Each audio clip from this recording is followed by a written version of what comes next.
Hi, everybody. Thanks for joining. We'll go ahead and get started. Thanks a lot for joining. We're going to be talking about um, website migrations and specifically handling content during website migrations. And as this illustration shows, there's a lot of manual work involved in most migrations. And at a minimum, you should be thinking about whether you do need to do manual work or not. So we'll be talking about 6 steps of handling content during a migration, and you can use that for planning your migrations better. A little bit about what I do is I help organizations make big changes to their websites. So sometimes that's helping to define initial strategy, making long-term plans, how to phase out changes for large websites, and then also migration planning and oversight. And so here we're going to be talking about that. I always like to make sure that companies are looking broadly at what a website migration is. In this talk, I'm just going to be concentrating on content, and that's clearly really important. But there are a lot of aspects to consider, and really they all have impact on content too. So I think it's always important to start off thinking like, what's involved in a website migration. So one thing is sites and sections of sites, especially if you've got a large website or a web presence, I should say. You might have lots of sites within the web presence. So, for example, you might have different country sites if you're a multinational. You might have different topic sections or sites. You might have product sites or sections. Well, each of those has to be moved when you're moving from one platform to another. And with sites or sections, each one might have its own special functionality or special IA or something like that. Of course, there's a lot of advantages to standardizing things, but nonetheless, you've got to figure out, just like with content, how to move sites or sections of sites from point A to point B. And there's also the people behind these sites as well. From a provisioning perspective, you've got to make sure that if the Japan country office had access to their part of the site, well, you've got to make sure that that gets provisioned when you move over. So there's this whole element of sites and sections that for a large site in particular, you've got to take into account. There's also functionality. So same with everything else. When you have certain functionality on your current site, you've got to make the call about whether you're going to have that functionality on the new site. So just like with content, you can decide to drop functionality. You can say, well, you know what, we have this GWiz functionality now on our site, and it just is taking way more resources than it's worth to maintain that functionality, and it always breaks. You know what? It's not worth it. We're not going to move it. So you can make those kind of decisions just like you can with content. Yet you've got to plan for that.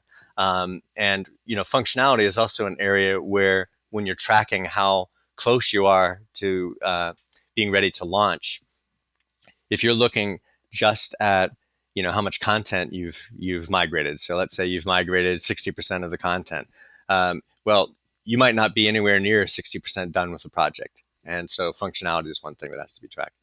Um, Also, there's the team. So you have to train everybody that's going to use the new website, the new CMS, etc. Training. There's communications about how things are going to be rolled out. How do you coordinate with people? How do you get feedback from them? There's a lot of that. Also, what do you have the team members that you need now? Do you need some new people to be able to undertake some of the new things that you're trying to do with your website? One thing that really comes into play with content is templates. So, right now you might have a template for your blog entries and a template for your research papers and template for press releases, etc. Well, those templates also have to get generated again in the new system. And one thing that is important here is that there's really an impact with the content on templates. So, if you've got a template that now includes share links at the bottom of the page, and before you had to embed it right into your content, well, you might need to strip out all of that the old share links, so that it doesn't get duplicated when it's rendered in the new templates. The information architecture may change, may be the same. You've got to be mapping those just the same way as with content. You've got to decide, well, we had this section before and we split it up. So now, you've got to map out all that. And the thing that makes the web at its core is, this whole ease of linking between content. But you've got to figure out all that relationship stuff when you're migrating content. What are you going to do with links, etc. And so here, we're really going to concentrate on the transfer of content. Next, I'm just going to briefly talk about two approaches, or really more mentalities, that people have on migrations that I think are really counterproductive, but are really common. So I wanted to just touch on these to make sure that we're all avoiding these. So one thing that I think a lot of folks do is think, the migration is going to be painful. I don't really want to think about it. There's really no point in thinking about it much, because it's going to be difficult. And so, just like with the Band-Aid, one day we're just going to rip it off, and just let's not think about it in advance, and when we get there, let's just get it over with. Well, there are a lot of problems with doing that, but here I'll concentrate on two. One is that you really can end up with the project stalling when that happens, when you find out that different team members were expecting different things, or different groups were expecting different things. So, for example, I came in with the client a couple years ago where this had happened, and the tech team had been implementing the templates, and another team was entering in the content. And when the two came together, it's not at all what the teams were expecting. And so it was kind of going back to the drawing board on even how the site should work, etc. And so, anyway, waiting to ram in the content at the end. One big problem is that you can find out really late in the game that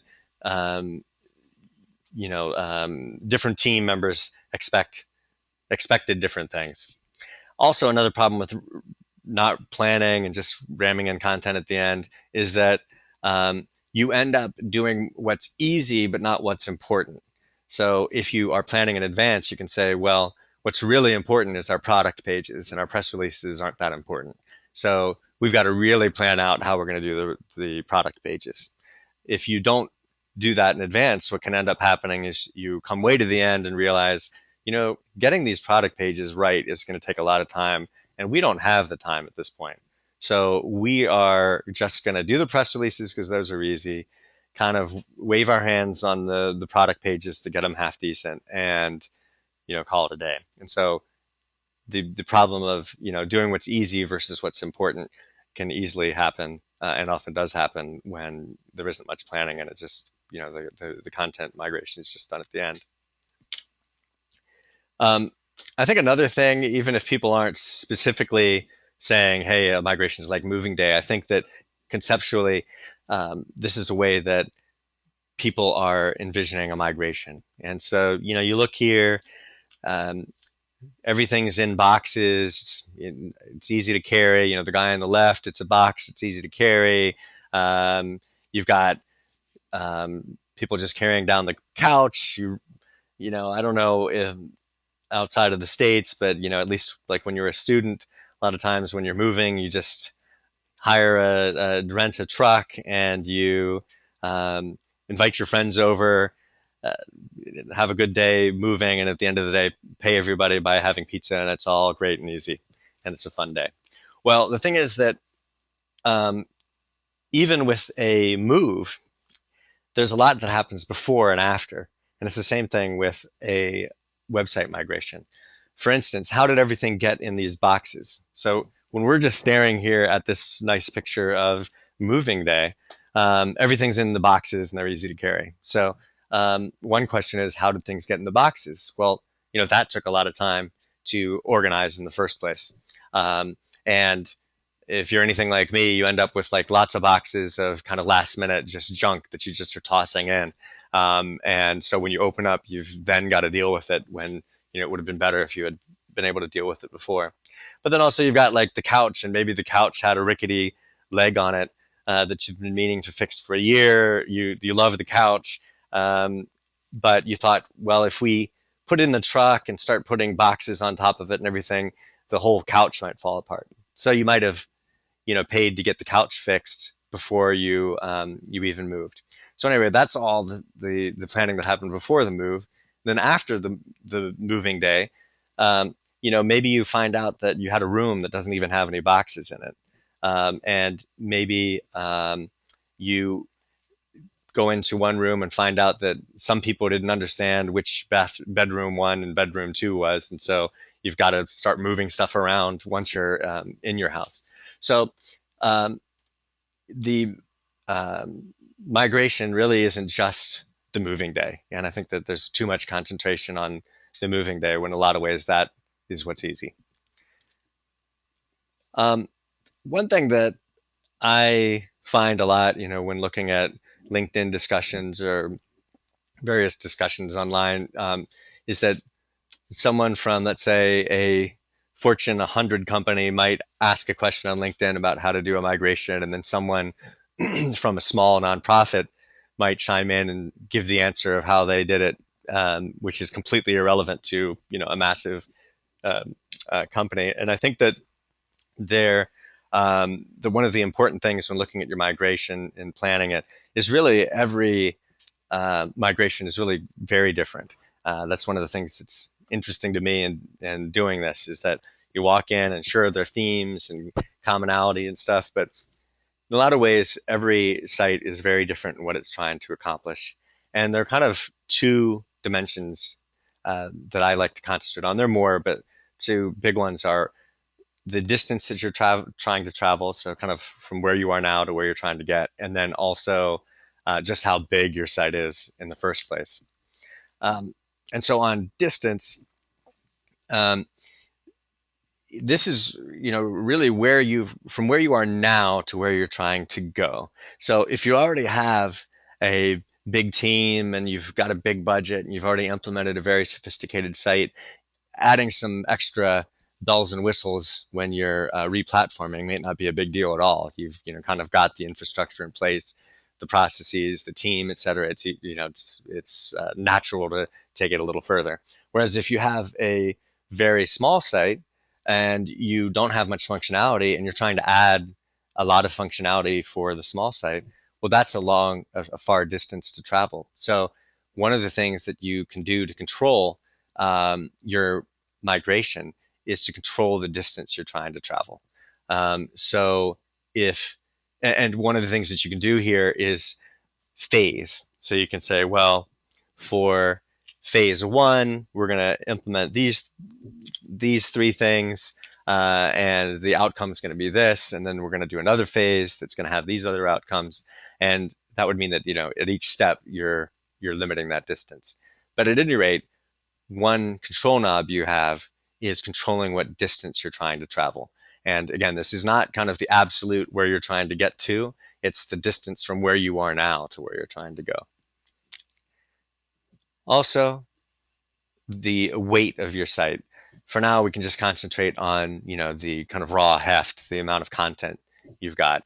And one of the reasons to focus on that is that during a migration, it's an excellent time to be ditching content that's not performing or not helping your vision.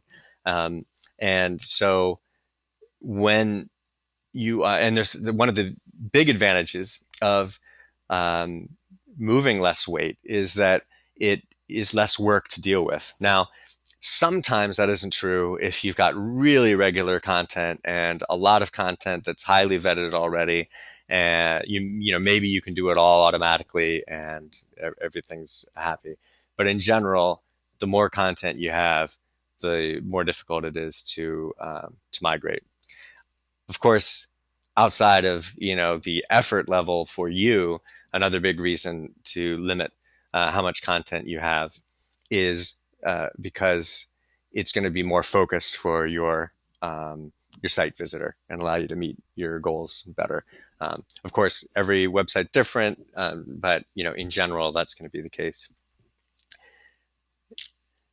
I wanted to say one thing before moving on, and that is that if you do have any questions as I go along, feel free to enter them. You should see the option to enter questions, and that way I can try to either include it as I talk or at the end make sure to cover your questions.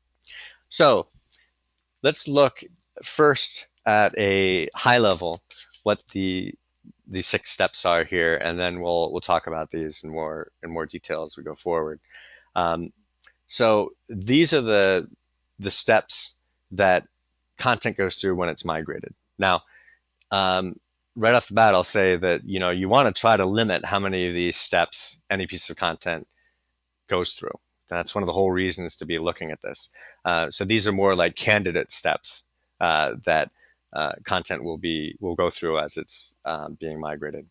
But anyway, so the first step is to sort the content.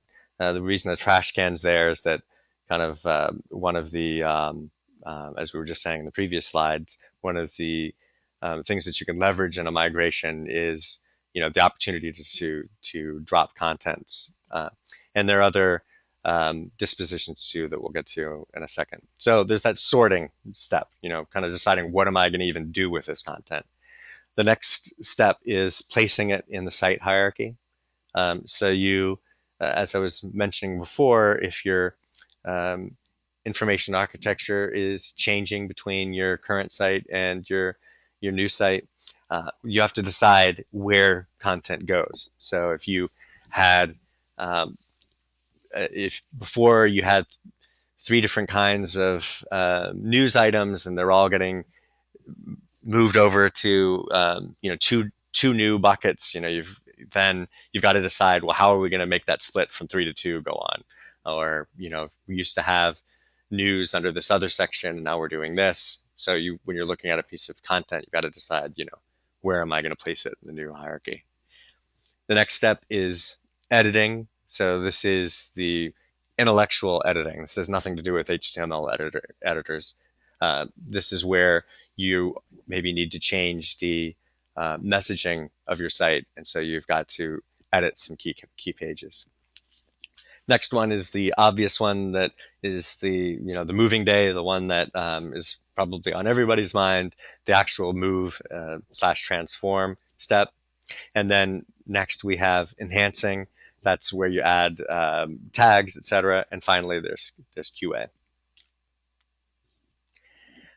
Although the focus of this presentation isn't inventories, kind of as a backdrop to all of this is assuming that there's some kind of you have some kind of handle on what content you have. If we're going to be estimating based on the analysis we're going to do based on these steps, you're going to need to know how many of each of these types of content you've got.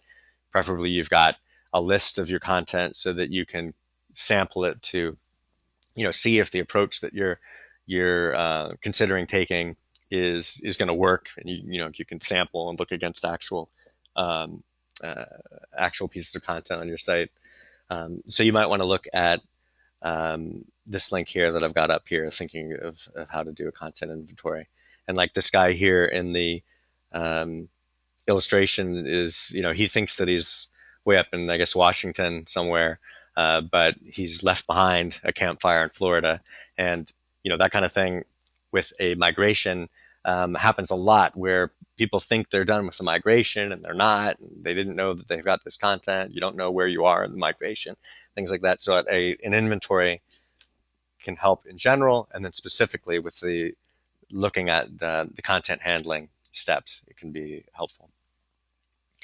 So um, before diving more into these steps, I think it's really important to point out that um, the way that you would analyze your content and how it's going to be handled um, should be based on rules. So it's things like all press releases older than 2 years are going to get dropped.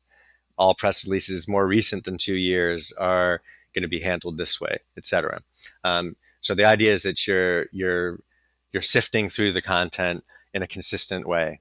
And again, an inventory here can help because then you can start um, um, trying to figure out how many of each of these buckets there are, so you can really make informed decisions. So in that case about the press release age, you maybe have 1,000 press releases over 2 years old, and maybe you decide you're going to drop all those. So there's no effort on dealing with those. And then maybe there are 200 that are less than 2 years old, and then you can take that into account when you're making decisions. And there are lots of reasons that using uh, rules and batching the content is a good way to go. One really important one is that you can more easily talk with all the stakeholders about what it is you're deciding to do with content. You're deciding based on rules, not based on somebody saying the merits of this particular piece of content, right? And that also means that on an ongoing basis, you can use these rules too. If you decide that you're going to drop in, can you guys hear again? I apologize. I've never had that happen before on this. Can somebody that, okay, yes. Okay, thanks. All right, I apologize for that. That's the first time that's ever happened on this for me. Okay, so let me get the presentation going again. Apologies for that. Okay, so I'm not sure exactly where I dropped off. So let me just go through this slide again.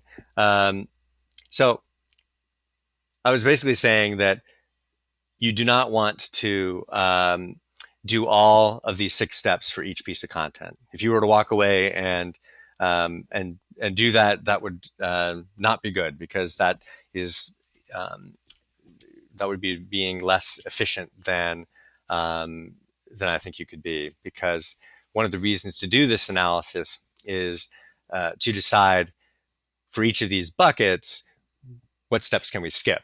And so ideally, you would bucket your content. Again, you're sifting your content into different, based on rules, to decide what to do with it, what disposition. And then from there, you can decide which steps you can skip. But by planning in advance, you're being methodical about it, rather than just, you know, um, not doing a step when potentially you should. So the first step is determining the disposition. We've already talked some about dropping content, and it has many advantages if you can do that. And I really encourage you to do so as much as you can, because this is a great time to do it during migration.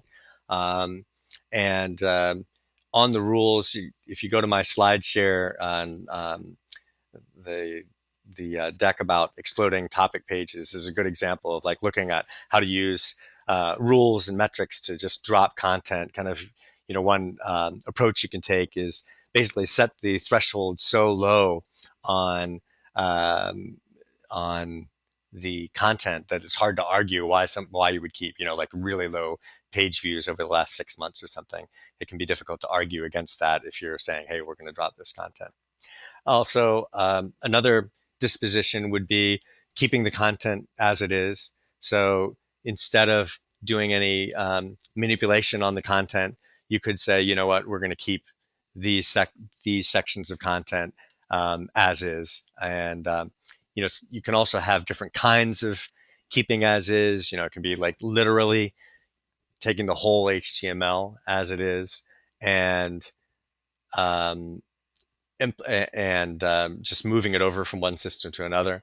You can also um, basically be keeping it as is and just stripping out headers and footers. The point is that there can be different types of as is. So I've worked on one project where there were 2 different types of keep as is, and that made the analysis a little bit easier. You can also have different levels of rewriting content. You can archive content. That can be really helpful sometimes, where you slap a warning, let's say, on the top of a piece of on the top of a page that says something like, this page is no longer actively maintained, but for archival purposes, it's listed here. So you can decide if that makes sense for your site or not. But that actually can be a helpful kind of step toward dropping as well when you have that option when you're talking with your stakeholders. So anyway, to drop what you can. Um, Placing content. So this is when you have made a change to your information architecture, deciding where the content goes. This sounds really obvious, but I've seen many times where this is much less than obvious, and it's really easy to miss where you're going to put some content. And one thing that can happen, going back to that moving day example, is that you can have empty rooms in your new house, right? So you have been talking about having this shiny new section of your site, but then you realize you don't actually have any content for that section.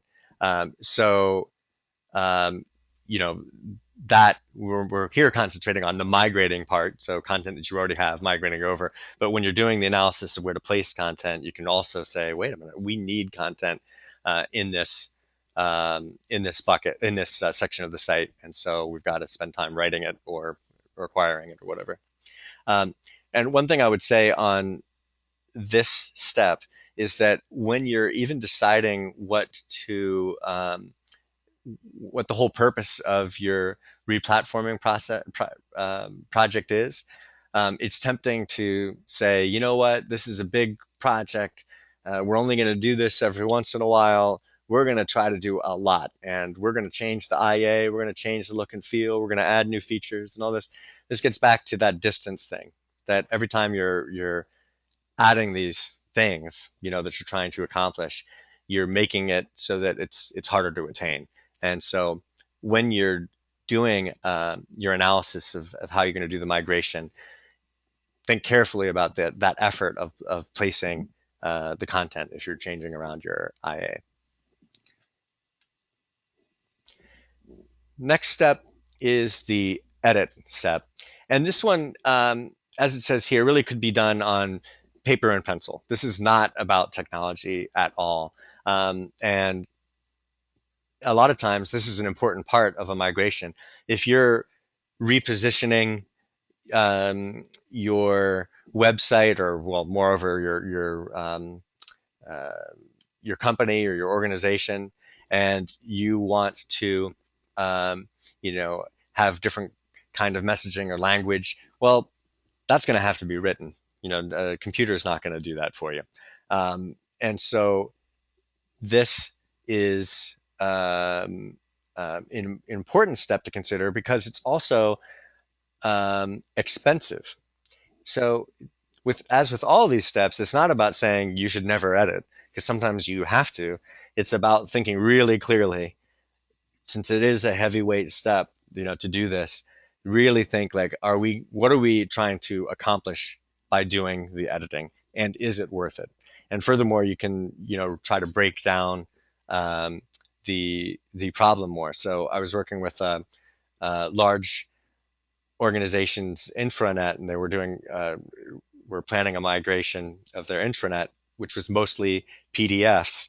And fundamentally, it involved a lot of rewriting because, although, of course, technically you can convert a PDF to HTML, the problem was these PDFs were long documents and everything just needed to be restructured and rewritten. Anyway, this was all edit stuff. This was not anything mechanical that could be done. But instead of just saying, well, everything has to be edited, we started like breaking down and thinking like, well, these pages, this type of page, will get a lot of editing. These will get light editing, and you know what? We're going to leave these PDFs alone. So again, it's by thinking about these steps, you want to be thinking, how can we break down this problem so that what seems insurmountable or too hard or whatever, that we can accomplish it with good quality. One of the reasons that the edit step is expensive is because it could be that the core web team or the core migration team, it could be that they cannot do this step. You might need a subject matter expert. So, if you are in a scientific field or something, and you've got to make sure that this the writing is accurate, and maybe a subject matter expert has to do it. Not only might that be more expensive, but even more importantly, it might be difficult to coordinate with those resources and to get their time, etc. Um, So the next step, the kind of obvious step, is the move and transform. And this is really where a lot of the automation opportunities are. Um, Now, of course, although editing is not something that a computer could do, placing, if you had rules that were could be easily described, those could be automated as well. Um, but in general, this step is really the step where you have an opportunity to automate. And I think I'm safely in the middle of the automation or not debate, because I think that the tool vendors think I talk too much about manual work, and the folks that think everything should be done manually think I hawk tools. So I think I'm pretty safe in the middle. And if you go to that link there, you can see more about what can be automated and what cannot. One of the big things to consider when you're thinking about what automation can occur is um, whether what size of buckets there are that you're dealing with. So, for instance, if you only have 10 of one type of page, then that might make sense to just do manually rather than try to define rules, etc., for it. Whereas if you have 1,000 of the same type of page, it might be worth doing the rules. So anyway, that's just kind of a rule of thumb on that. But the size of the buckets is really an important aspect that isn't specifically listed in this table here. Um, the next step is enhancing the content. More and more, I'm seeing that one of the whole reasons that people are even undertaking changes to their website is to allow more slicing and dicing of content.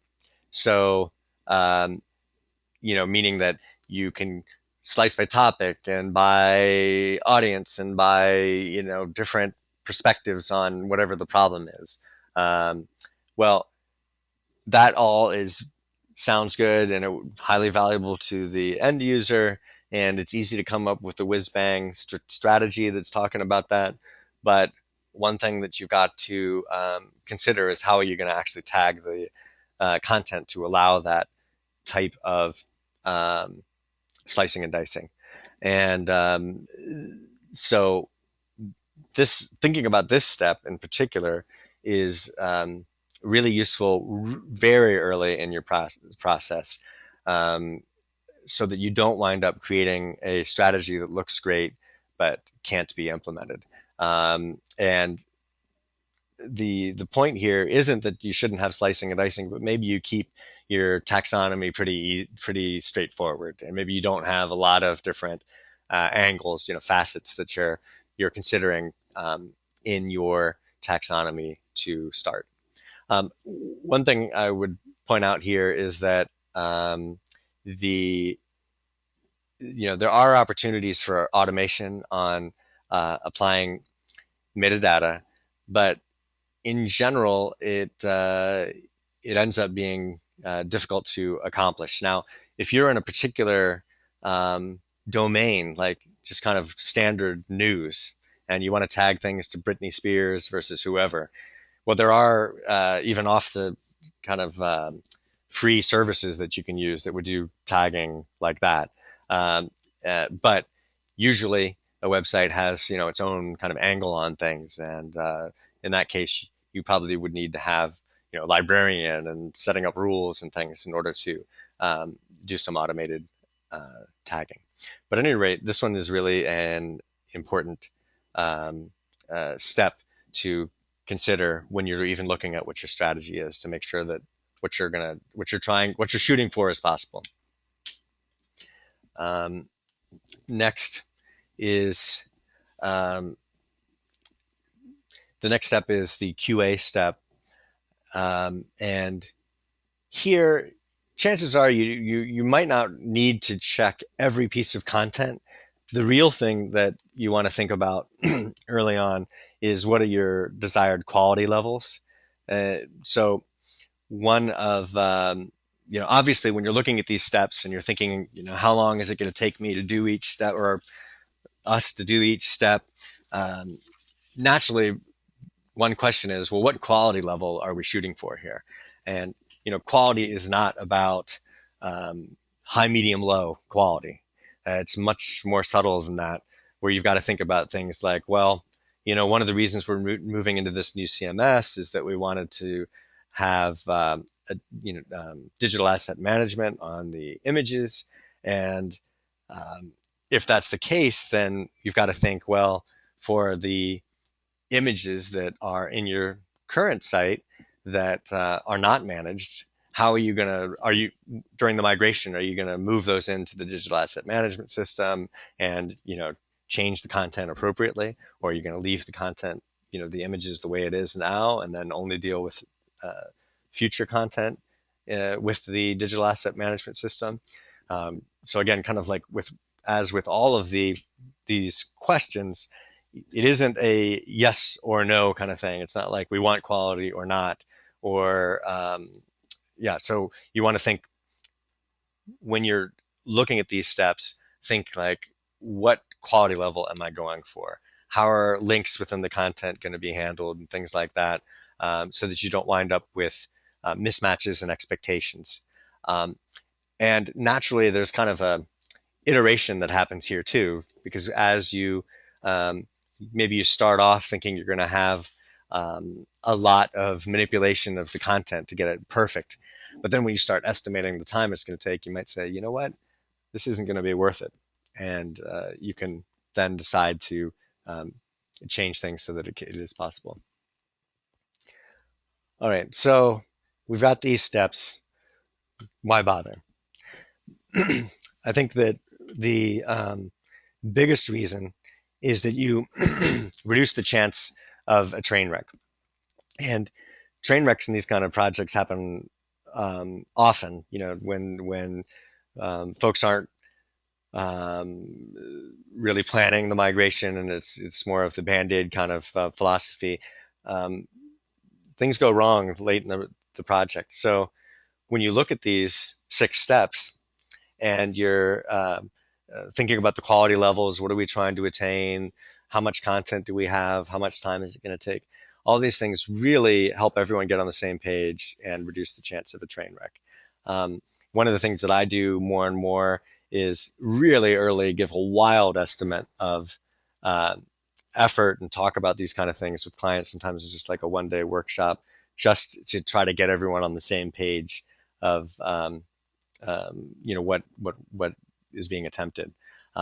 So, like again, that case of that step of enhance and thinking about what's it going to take in order to tag the content sufficiently to allow our slicing and dicing vision to work. Well, you want to think about that early, because if you start selling it all over the place and people are expecting a really sophisticated and nuanced way of looking at the content, well, you've got to make sure you can deliver on that. So by thinking about these steps, you can think like, well, we know we need to tag to this large taxonomy. How much time is it going to take? What's the training going to be, et cetera? Um, then another advantage, and really goes hand in hand with avoiding train wrecks, is to estimate the effort early. Um, and like I mentioned, I'm doing this more and more early. Just even a wild estimate is really helpful to drive discussion, because if you find out that what you were shooting for is going to take a huge amount of time, you might not have that time or the money to, spend on people to do it. And then you might say, well, actually, we can scale back a bit, and you can make those decisions earlier rather than later. And so some points on how to estimate here. But before I dive into this slide, I'm narrowing in on the end of the presentation. So if you have any questions, make sure to put those into the system, and I'll answer them at the end. So how to estimate the effort using these 6 steps. Um, as I mentioned, you want to have a content inventory so that um, you've got an idea of how much content you have in each bucket. So you say, you know, I have 50 products that are still in warranty, and I've got 100 that are out of warranty, and I'm going to deal with the ones that are in warranty this way and out of warranty this way.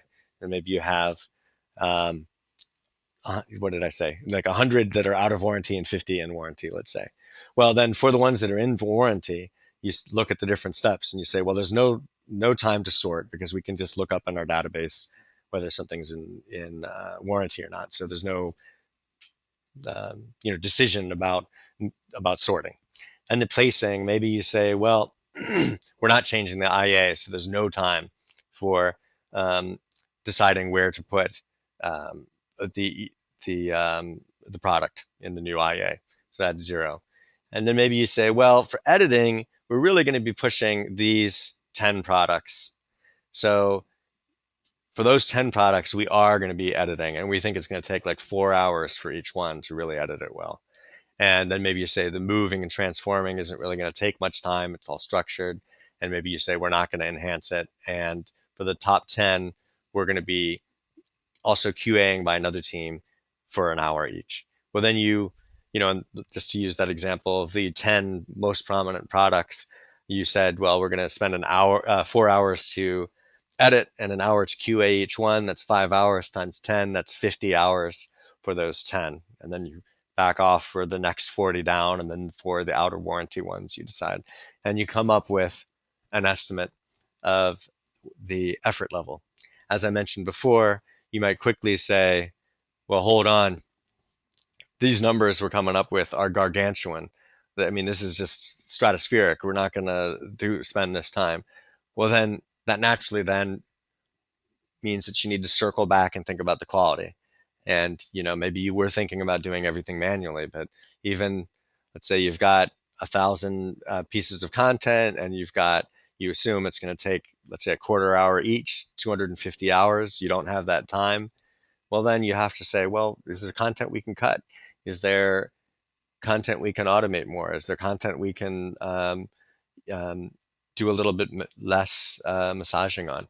Whatever the case is. But the point is, by having initial estimates, you're really able to drive some useful discussions.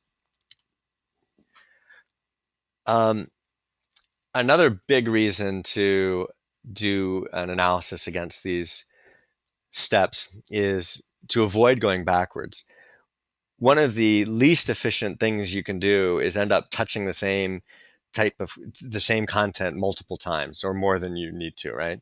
So you, let's say you migrate in um, 50 pieces of content, and then you realize, hey, this isn't hanging together with the way the templates we thought. Well, then you have to go back to the beginning potentially of this process and go back to, let's say, even placing the content. And you're kind of wasting time because you're going backwards. So that's one thing that you can help to avoid by analyzing against these steps. You can also um, increase the quality.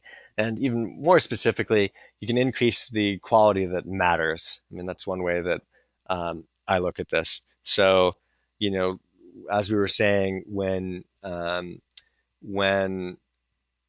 looking at migrations more as I'm going to ram in the content at the end, I don't really want to think about it, etc.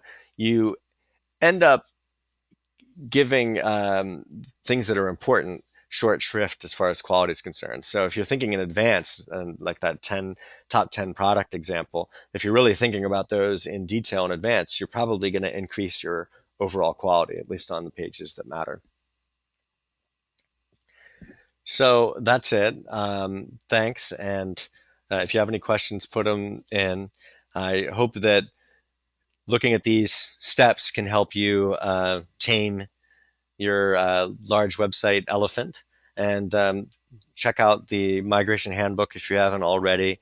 And also let me know if you want any help in trying to get a handle on the steps for your organization.